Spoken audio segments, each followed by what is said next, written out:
Ya, assalamualaikum warahmatullahi wabarakatuh. Waalaikumsalam. Nah, selamat pagi, siang, sore, dan malam para pendengar dan penonton di Garis Bawahi. Bung Zul, gimana Bung Zul? Kabarnya sehat, Bung Zul? Ya, alhamdulillah Bung, sehat, sehat walafiat. Mana Bung Rahman, sehat juga? Semakin sehat ya? Tuh kelihatan badannya seperti ini ya. Alhamdulillah. Ya. Ini kebetulan Bung Dulnya lagi berhalangan nih, jadi saya sengaja mengundang Bung Zul juga nih buat temenin saya ngobrol-ngobrol nanti nih, Bung Zul ya. Siap. Jadi hari ini apa Bung yang akan kita obrolkan nih? Kita akan mengobrolkan tentang metaverse. Metaverse. Betul. Yang lagi rame beberapa belakangan ini ya di dunia ya metaverse. Betul sekali, yang lagi happening banget nih, lagi jadi pembahasan dari sektor di segala sektor di dunia ini gitu kan. Nah, makanya kita akan sedikit ngobrol-ngobrol di acara kita, yaitu WNTT, yang artinya apa Bung Zul? We need to talk. Oke, kenapa we need to talk? Karena semua orang itu punya hak untuk bicara gitu Bung. Jadi kalau ada sesuatu hal yang perlu dibicarakan, maka kita akan bicarakan. Makanya we need to talk gitu loh. Betul sekali. Jadi kalau misalkan bahasa anak zaman sekarangnya, berbicara itu adalah healing kami di sini gitu ya. Jadi makanya kita beropini, berbicara untuk biar nggak sakit lah ya secara mental. Jadi kita ngomong aja ya. Nah, berkaitan dengan metaverse tadi nih, kita katanya Bung Zul udah punya narasumber yang luar biasa katanya. Ini kan pembahasannya cukup lumayan ya. Bukan lumayan lagi, ini cukup bahasan yang menarik. Jadi rasanya tidak, kalau cuma kita berdua, ya mana-mana nanti kan. Betul. Kita butuh orang ketiga, kita butuh ahli yang memang benar-benar paham Bung di bidang tentang metaverse ini gitu loh. Oh iya, narasumber kita ini katanya dulu tuh pernah jadi wakil ketua OSIS-nya Mark Zuckerberg gitu. Jadi waktu satu ketua sekolah, OSIS, ketua basket, ya semuanya Bung. Mark Zuckerberg kan itu kan si ketua OSIS-nya, dia wakilnya ini gitu. Jadi udah sering banget lah tentang kenal banget sama Zuckerberg. Makanya kita jadikan dia sebagai narasumbernya ya. Iya. Oke, Bung Zul, silakan Bung Zul, kita panggilkan aja narasumbernya biar lebih efektif lagi Bung Zul. Oke, langsung aja kita panggil. Masa pakai pantun Bung ya? Pakai pantun dong. Pakai pantun. Bingung saya. Oke, sama saya aja. Rahman, dari Bung Rahman aja, dari Bung Rahman. Nanti di-cut ya di situ ya. Oke. Mana edit ya, Jul? Oke, siap. Kita sambut saja narasumber kita. Ada rambut di atas trompet. Kita sambut Bung Obed. Cakep. Halo Bung Obed. Assalamualaikum, selamat malam kawan-kawan. Baru kali ini loh saya tahunya tuh orang ketiga tuh paling dihindari. Tapi baru tadi tuh dibilang kita butuh orang ketiga. Iya. Orang ketiga tuh banyak orang menghindari itu. Iya. Sekarang dibutuhkan itu orang ketiga. Dibutuhkan kan, kalau kita kan bukan layang-layang putus di mana dari orang ketiga. Gitu Bung Obed. Siap. Jadi gimana? Iya, nih Bung Obed. Apa ini saya dihadirkan ke sini? Iya, karena kan menurut historinya Bung Obed kan seorang teman dekatnya Mark Zuckerberg ya. Iya, itu saya CS banget dari TK. Zaman-zamannya kita jajan bakso sama telur itu yang 1000-an tuh. CS banget itu. Iya, itu kan bajunya udah sama. Iya. Kita akan sedikit ngobrol nih tentang yang berkaitan dengan itu yang lagi happening sekarang. Mungkin Bung Zul yang pertanyaannya pertama, Bung Zul, gimana Bung Zul? Iya, Oke. Hari ini kan kita akan ngebahas yang namanya metaverse. Gitu ya, yang lagi rame banget, dan kawan kecilnya Bung Obed nih, Mark Zuckerberg ini salah satu orang yang digadang-gadang gitu. Yang digadang-gadang punya teknologi, punya ide untuk bisa membuat metaverse ini. Nah, Bung Obed kan udah kawan dari kecil nih ya. Menurut Bung Obed gimana nih dengan ide dari seorang Mark Zuckerberg ini tentang metaverse gitu loh? Pendapat saya nih ya, awalnya itu pasti dari imajinasi sih. Imajinasi. Oke. Pasti kalau menurut saya. Jadi kayak imajinasi, karena metaverse itu kurang lebih tuh sama kayak game ya. Sama kayak game. Itu kan dunia virtual, dunia buatan. Kalau kamu nggak punya imajinasi, apa yang mau kamu buat? Dunianya kosong. Iya kan? Berat ya obrolan. Itu berarti dia punya imajinasi yang tinggi sama. Dia punya imajinasi yang tinggi dan bisa mewujudkan dengan timnya. Kalau saya kan punya imajinasi yang tinggi untuk bisa hidup sama dia, tapi ternyata gagal. Itu nggak bisa mewujudkan gitu. Nah, kalau dia bersama orang-orang yang tepat berhasil mewujudkan itu. Jadi kayak sebetulnya metaverse itu kurang lebih tuh ya sama kayak dunia game, semua serba virtual. Selama kamu sanggup, kamu pun bisa bikin dunia seperti itu. Mau kasih nama Akmalverse pun ya bisa seperti. Tapi kamu harus punya imajinasi yang tinggi untuk bikin dunia itu dan tim yang tepat.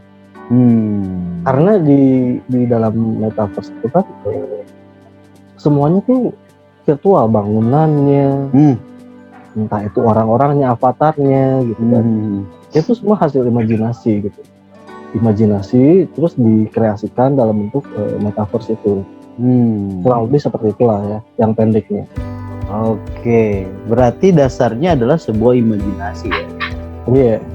Terus dasarnya apa sih? Kenapa sih harus dibikin dunia metaverse itu?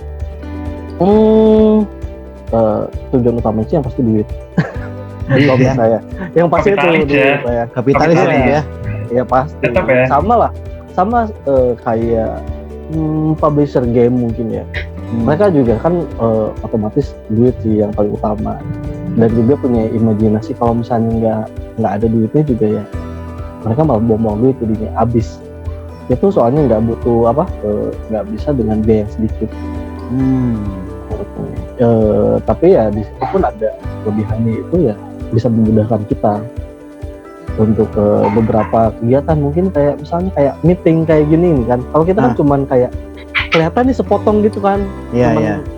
Ya sepotong, walaupun Akmal tuh besar tapi Rahman gitu kelihatannya gitu kan. Rahman. Oh ya Rahman ini kan ya maaf itu sensor tit gitu. Jadi Rahman ini kan besar tapi kelihatannya cuma sepotong gitu. Kalau dengan metaverse itu bisa terlihat seolah ada satu orang gitu. Dengan dunia virtual kita pakai VR tuh. Bukan kita, mereka. Mereka ya. Mereka ya kita enggak.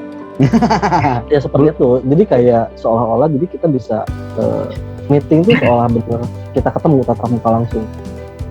Itu bisa memudahkan, kayak misalkan kita ada rapat kerja nih se Indonesia, di situ tuh kita bisa kayak ngumpul satu meja, benar-benar kita bisa lihat-lihatan, cuman walaupun bentuknya ya 3D gitu, bukan kayak orang langsung. Itu salah satu manfaatnya, salah satu tujuan dibikinnya ya. Jadi sebenarnya tujuannya pertama ya pasti uang ya, tak mungkin uang lah ya. Yang kedua, dengan adanya uang ini dan mereka membuat untuk bisa mempermudah. Iya, jadi kayak gini ya, untuk mendapatkan uang dari orang lain itu kan dia butuh alasan. Gimana nih supayanya mereka pakai gitu. Nah, dia bikin hal-hal yang bisa dijadikan alasan. Gitu. Ya, termasuk ya itu alasan yang bermanfaat. Gitu. Kita butuh alasan. Kalau nggak punya alasan, orang ngapain juga gitu kan, buat apa gitu. Betul.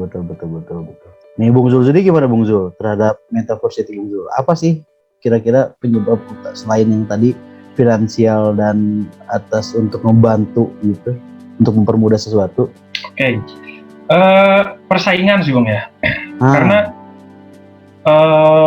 ya metaverse ini kan sesuatu yang sebenarnya kalau yang dari yang saya baca idenya udah lama. Cuman mungkin karena berkembangnya teknologi ini baru bisa muncul-muncul belakangan ini. Gitu. Dan adanya metaverse ini memang menurut saya persaingan gitu kan, karena kalau kita lihat dari sisi Mark Zuckerberg, dia kan Facebook ya, artinya kita akan melihat Mark Zuckerberg ada Facebook gitu loh. Betul. Dan bukan hanya Facebook aja gitu yang, ataupun perusahaannya dia bikin kan sekarang namanya Meta gitu ya. Nah bukan dia aja yang ingin mengembangkan metaverse, Microsoft juga. Kemarin saya baca juga salah satu developer game, Epic Games yang bikin Fortnite, bisa punya arah ke sana juga. Jadi memang menurut saya kenapa adanya metaverse ini akhirnya karena persaingan gitu, persaingan antara orang-orang yang memang punya kepentingan gitu. Memang ujung-ujungnya uang gitu. Tapi memang awalnya pasti ada persaingan, ingin membuat brand mereka itu lebih dikenal lagi, lebih visioner lagi, lebih banyak orang yang pakai, yang ujung-ujungnya ya uang gitu. Memang benar sih, kalau menurut saya emang dasarnya dari sana gitu. Sehingga akhirnya muncul ide membuat metaverse ini gitu. Persaingan bisnis ya, bisnis ya. Iya. Gitu. Tapi ada ini juga nggak sih, maksudnya ya selain dibalik itu, kalau saya sih ada sudut pandang lain. Seperti contohnya saya nonton film Ready Player One. Jadi memang si yang membuat games itu, dia membuat dunia metaverse itu dengan tujuan karena dia tidak mendapatkan kenyamanan di dunia nyata. Yang akhirnya dia munculkan nih di dunia, di imajinasi dia yang akhirnya disampaikan di dunia digitalnya dengan segala semua yang keliaran dia dalam pembuatan gamenya itu. Nah itu gimana nih menurut Bung Obed, gimana Bung Obed terhadap si itu? Ya, itu juga termasuk salah satunya. Kan tadi saya bilang gimana caranya untuk mendapatkan uang, kita butuh alasan. Kita butuh alasan. Salah satu alasannya yang tadi untuk mempermudah pekerjaan gitu kan, untuk meeting dan lain sebagainya. Dan kalau misalnya kayak gitu kan kurang luas lah ya sasarannya, target pasarnya. Ya, kita untuk memperluas kan kita buat alasan-alasan yang lainnya gitu. Kita bisa buat avatar gitu. Ya. Sebenarnya nggak beda jauh dengan game-game pada umumnya. Game-game pada umumnya kita bisa kayak mempercantik atau mempertampan avatar jadi kayak karakter gamenya gitu. Ini sebenarnya udah ada filmnya zaman dulu, kayak filmnya Bruce Willis, kalau misalnya tahu, itu film lama sih. Itu jadi kayak dunia virtual gitu yang kayak dia udah tua, udah keriput, tapi di dunia virtual itu dia bisa kelihatan cantik, muda, dia bisa meningkatkan percaya diri. Tapi sebenarnya dia orang yang insecure, malu gitu. Tapi ketika dia di dunia virtual itu dia bisa lebih percaya diri karena karakternya ini terlihat sempurna. Iya. Itu sebenarnya bahayanya juga sih, kayak malah bikin orang jadi nggak bagus soalnya pemikirannya. Jadi malah makin insecure. Dia malah jadi kayak lebih takut untuk menghadapi dunia nyata. Karena dia sudah terlalu nyaman di dunia. Iya. Larinya tuh ke dunia virtual karena bisa. Kamu pengen baju kayak gimana, pengen penampilan kayak gimana, tinggal dibikin. Kayak gitu. Itu benar-benar dampaknya lumayan bahaya sih. Iya. Gimana Bung Zul tadi? Iya benar. Memang kalau kita bicara metaverse gitu ya, imajinasi ke depannya gitu, bahwa orang-orang mengklaim kita akan bisa melakukan apa yang kita lakukan di dunia nyata di metaverse. Kita bisa ketemu sama orang-orang yang mungkin jauh gitu ya, langsung. Kalau misalnya cuma di sosmed kan kita ketemunya kayak gini nih, kayak di Zoom ini ya kita cuma bertatap muka aja gitu, kita nggak bisa berinteraksi. Tapi di metaverse itu kita bisa melakukan hal-hal yang lebih dari itu. Kita bisa bikin rumah, beli tanah, kita bisa punya mobil. Nanti kan ke depannya idenya kan seperti itu ya, kita bisa berbisnis di sana. Dan mungkin memang yang tadi, atau mungkin begini ya, mereka ingin mungkin ini nanti 5 tahun atau 10 tahun lagi setelah metaverse ada gitu, seperti memindahkan dunia real, dunia nyata kita ke dalam sana gitu. Jadi mungkin nanti kita di dunia realitinya sekarang ini ya mungkin hanya di rumah, nggak keluar gitu ya, satu harian penuh di dunia metaverse kita ini ya. Nggak tahu ya ke depannya, nggak bisa ngebayangin gimana kalau memang ini beneran terjadi dan seperti itu terjadinya gitu dunia sosial kita gitu. Kayak Bung Obed kan sekarang suka menggunakan VR yang isi itu gambar-gambar cewek gitu kan ya. Astagfirullahaladzim. Kau tahu kenapa disebutin di sini? Itu kan bahkan maksudnya itu lebih dulu loh gitu, maksudnya di yang saya tahu itu lebih dulu dibandingkan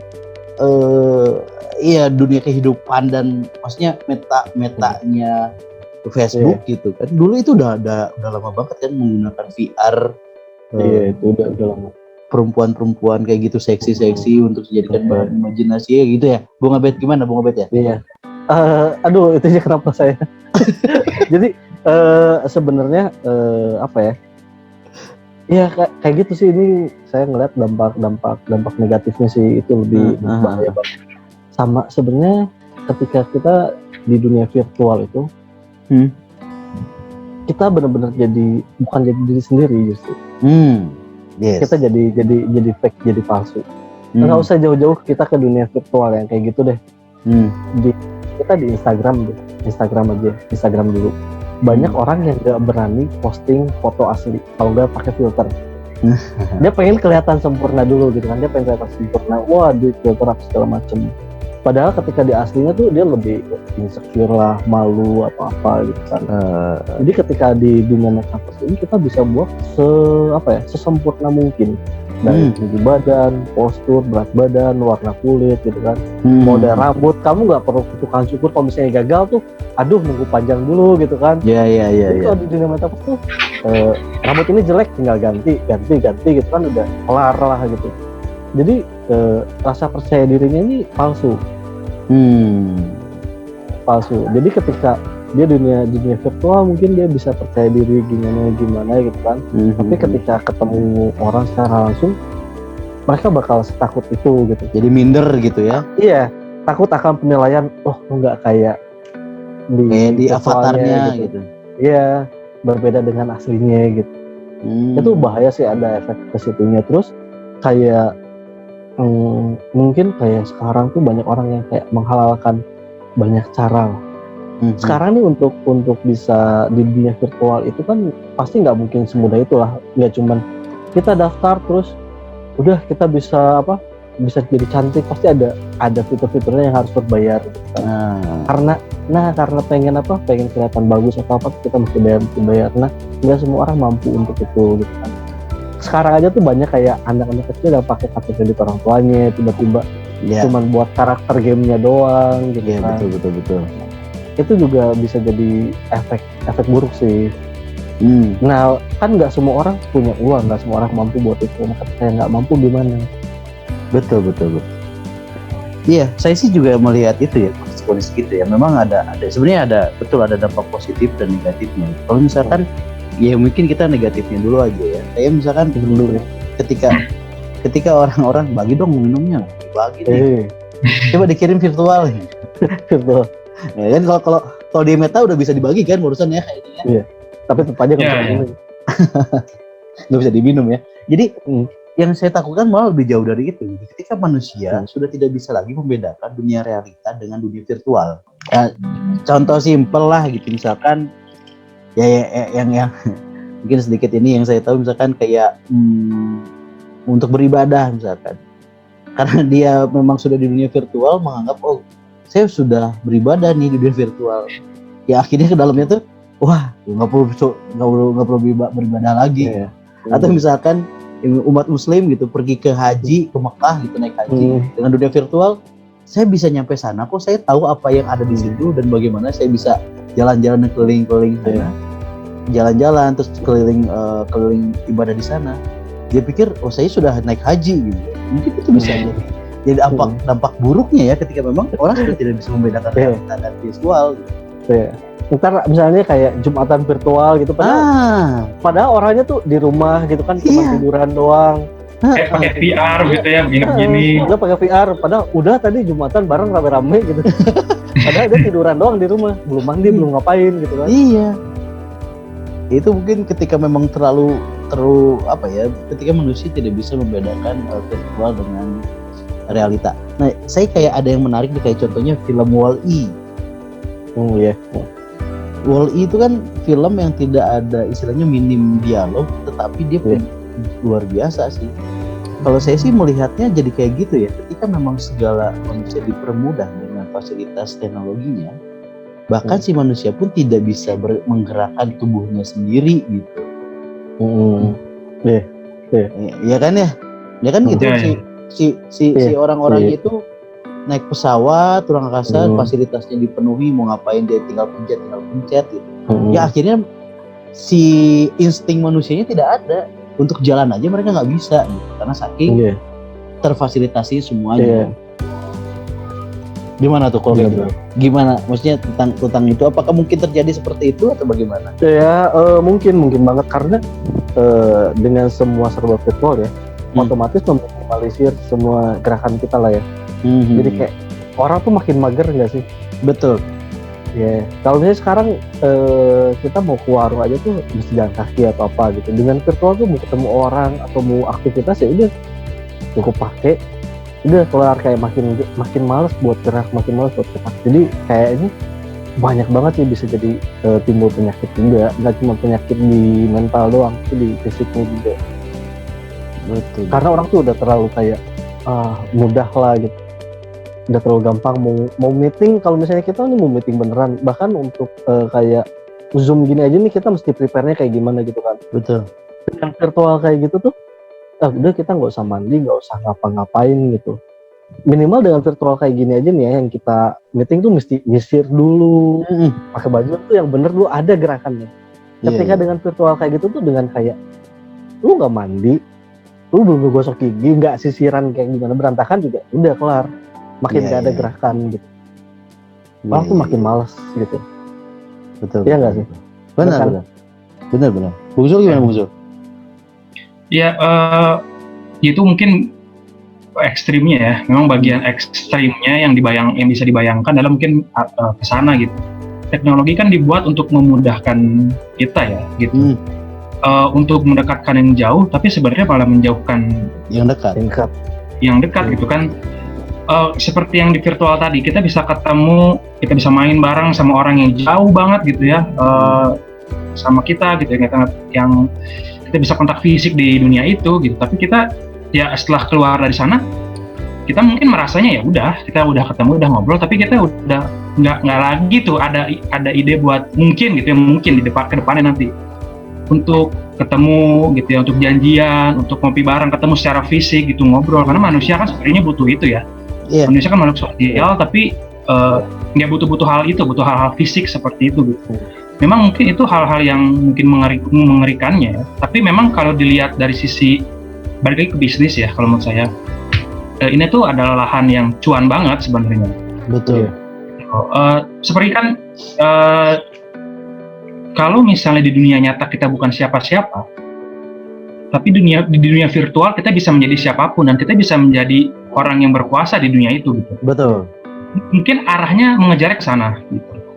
Tapi benar tadi seperti yang disebut oleh Bung Obed, kita harus fair juga, nggak semua orang punya kesempatan untuk itu.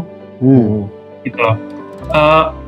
Karena ujung-ujungnya tetap untuk mendandani avatar kita, untuk kita punya sesuatu di dunia virtual kita kan nggak gratis gitu. Jadi memang ada dibikin untuk memudahkan orang, tapi di sisi lain juga nggak bisa semua orang juga punya akses ke sana gitu loh. Jadi dibikin fasilitas untuk memudahkan, tapi nggak semua orang juga termudahkan. Rasanya sih kayak gitu ya menurut saya. Tapi gitu maksudnya kalau kayak gitu sebenarnya bisa apa ya? Itu sangat mudah sih sebenarnya Bung Zul. Contohnya kayak gini lah. Sekarang mungkin untuk sebagian orang, dan mungkin saya pun merasakan seperti ini. Ketika kita mau beli makanan, kalau dulu sengaja kita pergi ke rumah tempat makan itu beli, mau jalan kaki, naik motor atau apapun itu beli, gitu pulang makan di rumah gitu, ataupun makan di tempat itu. Kalau sekarang kita lebih milih online loh. Karena dengan diskon-diskon yang ditawarkan, harga lebih murah, kita tidak perlu jalan kaki atau pakai motor, tinggal duduk dengan mencet di handphone, dengan diskon-diskon, penawaran diskon yang diberikan, pasti itu bakal menjadi merubah habit manusia. Dan begitu juga dengan pengembangan avatar itu, ya saya yakin gitu, pasti akan di awalnya akan habis-habisan tuh mereka bakar uang untuk membuat promo, diskon lah avatar ini, yang nantinya tuh akan terbangun habitnya menjadi biasa. Manusia sudah biasa dengan itu, di stop, kita aja sudah terlalu edik gitu. Duit. Iya. Kan, duit. Ya sebenarnya kayak dulu biasa kita beli makan sana kemari, itu sekarang online, itu termasuk yang memudahkan gitu. Iya. Termasuk yang memudahkan. Walaupun ada jeleknya juga kayak sama kita mager dulu kalau misalnya beli itu kita mesti ada gerak. Kalau sekarang itu kan makan aja udah kayak gitu, promo gitu kan. Ya balik lagi ke situ sih. Kalau itu kan memudahkan. Nah tapi dampak negatifnya terlalu banyak kalau yang metaverse itu dibanding yang itu. Ya sebenarnya kalau makanan order itu kan sebenarnya ada positifnya juga ya. Jadi banyaknya para UKM yang berkembang gitu. Dia tanpa perlu tempat yang luas yang besar, dia bisa mendapat keuntungan yang cukup besar juga. Mungkin ada timbal baliknya seperti itu. Cuman ya memang metaverse ini sih masih belum kebayang ya manfaatnya. Cuman kalau saya beberapa lihat sih ya bisa dijadikan media sosial, media promosi tentang produk-produk yang ada di dunia realita sih sebenarnya kalau di sana. Bisa. Atau memang fokusnya hanya untuk di produk-produk virtual juga. Bisa dengan untuk produk-produk di dunia nyata juga bisa banget gitu kan. Ya sama aja sebenarnya kayak kita ngiklanin di suka ada ads lah ya di handphone atau dimanapun, sama aja kayak gitu. Tujuannya juga tetap aja duit lah. Tapi saya pengen komentarin yang tadi tuh yang Bung Zul bilang yang orang yang mungkin di dunia nyatanya bukan siapa-siapa tapi di dunia virtual tuh bisa jadi siapalah seseorang yang wah atau wow gitu kan. Tapi ya tetap aja sehebat-hebatnya kamu tuh ya ketika kamu di dunia virtual metaverse itu ya Mark Zuckerberg tuh ya Tuhannya. Betul. Dia kamu mau gimana juga dia yang atur lah. Kamu nggak bisa lebih hebat dari dia. Dia bisa stop kamu kapan aja. Dia bisa misalnya matiin karakter kamu kapan aja gitu. Dia tetap yang paling hebat lah, dia yang superiornya. Terus kayak masalah nyari duit di situ itu bisa jadi lahan duitnya banget sih buat si Mark gitu kan. Istilahnya kalau di dunia nyata nih kita jual tanah buat bangun gedung lah gitu kan. Otomatis udah lahan itu udah terisi gitu kan. Semakin banyak yang makan beli itu kan lahan tuh makin habis. Ketika di dunia virtual itu, kau mau lahan kayak gimana udah tinggal bikin aja. Unlimited ya? Unlimited gitu. Dia kayak kayak nge-cheat lah gitu. Unlimited gitu, jadi stok udah. Intinya ya, tetap aja ketika dijual juga, istilahnya dia dapatnya duit asli si Mark-nya itu. Jadi ketika orang membeli sesuatu yang virtual, dia tinggal bikin gitu. Ya orang harus bayar dengan uang asli, tetap dengan uang asli yang harus didapatkan dengan cara berusaha. Ya ketika dia mungkin dia berusaha di awal dengan menciptakan konsep ini dengan sistemnya semua segala macam gitu, dia kerja di awal, tapi setelah semuanya udah tercipta gitu kan, udah jadi, dia udah tinggal butuh lahan, udah bikin lahan, butuh gedung, udah tinggal bikin gedung gitu. Iya. Kayak gitu. Tapi ya kita buat beli lahannya tetap harus kerja bener gitu. Tetap aja mesti dibeli pakai duit, nggak bisa dengan dengan duit bohongan gitu. Apalagi orang-orang yang memang nggak sabar ya. Kadang kan ada kayak gitu ya, kayak misalnya kita main game ada fasilitas yang memang pakai diamond atau apa gitu kan. Pakai diamond nih, beli diamond ini bisa mempercepat ini. Ya itulah malah sumber duit yang paling tingginya di situ ya. Iya, karena sebenarnya tuh ya buat bikin kayak gitu tuh ya udah sekejap lah gitu. Dia bener-bener lahan basah lah gitu istilahnya itu. Gimana nih Bung Zul? Kalau buat ini dengan metaverse ini nih buat para masyarakat di Indonesia khususnya, bagaimana nih kita harus menghadapi metaverse ini, gimana nih harusnya? Ya yang pasti kita harus menyiapkan diri gitu ya. Kita harus kenal. Memang ini kan ide yang kalau Facebook atau Mark Zuckerberg itu bilang katanya ya rasa-rasanya idenya ini baru bisa terrealisasi mungkin sekitar 1 dekade ke depan gitu ya. Betul. Yang metaverse yang benar-benar perfect gitu. Tapi rasanya dunia ini udah dekat sebenarnya sama kita ya. Mungkin persiapannya menyiapkan diri gitu. Kita harus kenal gitu apa itu metaverse. Kita harus tahu sebenarnya apa aja sih fungsi-fungsinya dan apa juga mungkin bahaya-bahayanya gitu. Karena kan ya namanya sosial media gitu ya, kita bisa ketemu sama orang nggak kenal, dari nggak kenal bisa kenal cuma mungkin 1 hari jadi kenal dekat gitu loh. Dan banyak juga penjahat-penjahat yang yang menggunakan memanfaatkan hal Iya. tersebut gitu. Kalau kita bahasnya di sosial media gitu ya. Apalagi kan kebayangnya kalau memang nanti seperti itu gitu, kita punya avatar gitu, kita dandanin avatar kita, kita ketemu sama avatar lain gitu ya, sama karakter lain, dari nggak kenal jadi kenal gitu kan. Terus mungkin secara saya nggak tahu ya, tapi dari yang saya baca memang kita juga nanti bisa punya aset dalam metaverse itu gitu kan, kita bisa punya uang di sana gitu, mungkin aman di sana gitu. Tapi kan ya kita nggak tahu gitu, kalau misalnya nanti kita terbuai seperti yang Bung Rahman bilang tadi di awal, kita jadi udah nggak bisa membedakan gitu mana dunia virtual, virtual dan dunia realita gitu. Karena kita udah merasa dekat gitu kan sama orang di karakter ini gitu, merasa dekat secara virtual gitu. Terus nanti tiba-tiba kayaknya asik ya kalau kita ketemuan, mulai nanti bisa muncul dari jalan apa ya, hal-hal buruk atau hal-hal jahat ya terjadi. Misalkan di virtualnya kedekat sama cewek, deket pas ketemu cowok gitu kan. Pas ketemu kan busung kan, ya, itu kayak gitu. Curhat mal ya, cuman curhat udah pernah. Ya gitu sih. Yang penting harus siap sih, kita harus siap gitu dengan segala hal terjadi. Jangan kita cuma pengen lihat senangnya aja gitu kan. Oh seneng nih kita bisa punya aset segala macam di metaverse. Tapi kita nggak siap dengan konsekuensi yang mungkin lebih banyak lagi gitu sih kalau menurut saya. Mantap sekali. Kalau menurut Bung Obed gimana Bung Obed? Kalau menurut saya sih yang harus diwaspadai dan harus dijaga itu anak-anak kita, soalnya pasti yang bakal ngerasain bener-bener tuh anak-anak kita nanti kepanjang. Yang harus dijaga itu bahwa yang virtual itu bukan kenyataan lah. Itu benar-benar bukan nyata gitu. Jangan sampai mereka terbuai gitu. Mungkin mereka ngerasa hebat lah, bisa punya aset ini itu apa segala macam pun gitu kan. Aset-aset itu kan bisa dibuat kapan aja gitu sama si kreatornya gitu kan. Itu dia punya unlimited lah gitu duitnya. Mau kayak gimana juga dia bisa bikin. Tetap aja kamu punya aset seberapa banyak pun di situ ya, kamu lapar butuh makan beneran, nggak bisa yang virtual gitu. Buat beli makan beneran itu ya tetap harus pakai duit gitu. Walaupun mungkin nanti kedepannya bisa diperjualbelikan sama kayak di game lah. Oh gue punya barang ini nih, gue punya item ini, dijual nih berapa gitu kan.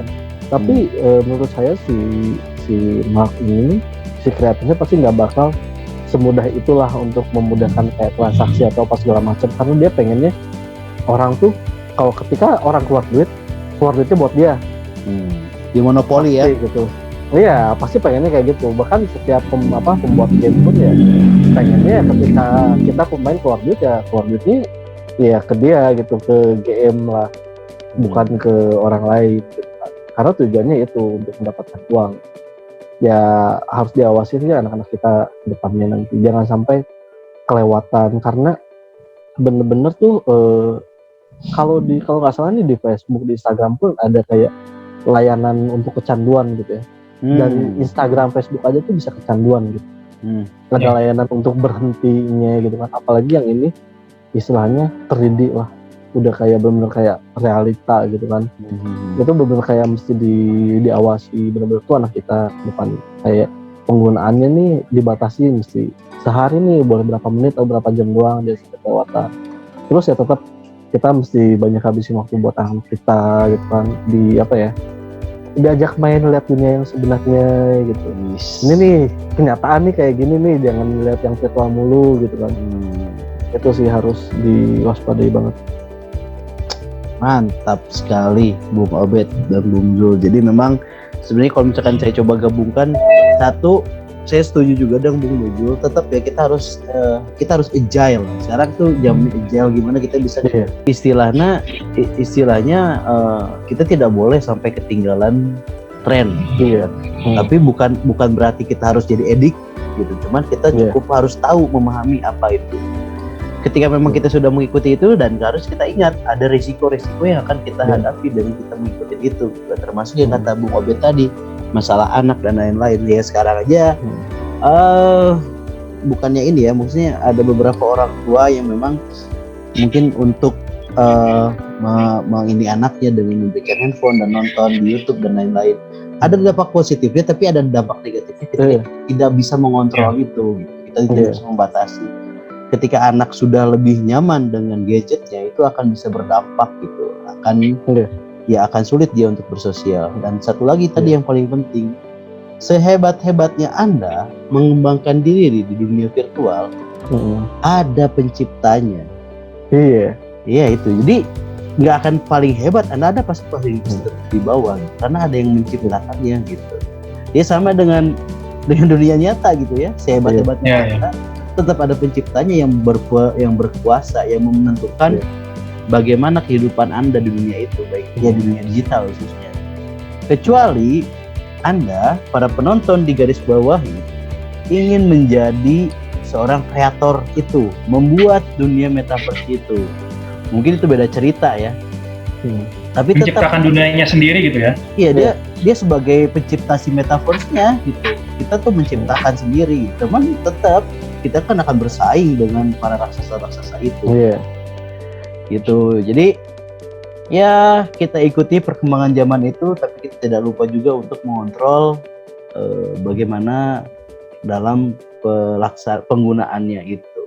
Oke, mungkin sekian dulu Bung Obed dan Bung Zul. Terima kasih ngobrol-ngobrolnya. Mudah-mudahan ini sangat bermanfaat. Jadi untuk para penonton dan pendengar di garis bawahi, silakan Anda ambil saja hal-hal yang positif di sini, yang negatifnya coba disortir saja. Kita hanya beropini, bukan kita yang paling tahu, bukan kita yang paling ngerti, tapi kita ingin membahas suatu kegelisahan yang harus kita hadapi di depannya. Cerdaslah memilih perkembangan zaman. Oke, gitu aja dari kami. Terima kasih. Assalamualaikum warahmatullahi wabarakatuh. Bye-bye. Bye.